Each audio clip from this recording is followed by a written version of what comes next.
Hi friends, welcome to my channel.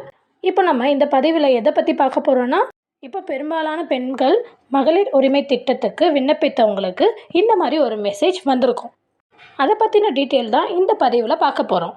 இந்த மகளிர் உரிமை தொகை திட்டத்திற்கான முகாம்கள் ஒவ்வொரு இடத்துலையும் நடைபெற்று கொண்டு வருகிறது. உங்கள் வீடு தேடி இந்த ஃபார்ம் எடுத்துகிட்டு வந்து கொடுப்பாங்க. அதை நீங்கள் எந்த இடத்துல போய் கொடுக்கணும் அப்படின்றத மென்ஷன் பண்ணியிருப்பாங்க. அங்கே போயிட்டு நீங்கள் ஃபார்ம் ஃபில் பண்ணி கொடுத்து அப்புறம் அதுக்கான டாக்குமெண்ட்ஸையும் சப்மிட் பண்ணணும். யார் விண்ணப்பிக்கிறாங்களோ அவங்களுடைய smart card, Aadhaar card, EB bill, bank passbook இதை சப்மிட் பண்ண அப்புறம் அங்கேருந்து ஒரு ரெசிப்ட் தருவாங்க. அப்புறம் நம்ம மொபைலுக்கு இந்த மாதிரி ஒரு மெசேஜ் வரும். இந்த மெசேஜில் பாருங்கள், கலைஞர் மகளிர் உரிமை திட்டத்திற்கான தங்களின் குடும்ப அட்டைக்கான விண்ணப்பம் பெறப்பட்டுள்ளது. இந்த மாதிரி ஒரு மெசேஜ் நம்ம மொபைலுக்கு வந்திருக்கும்.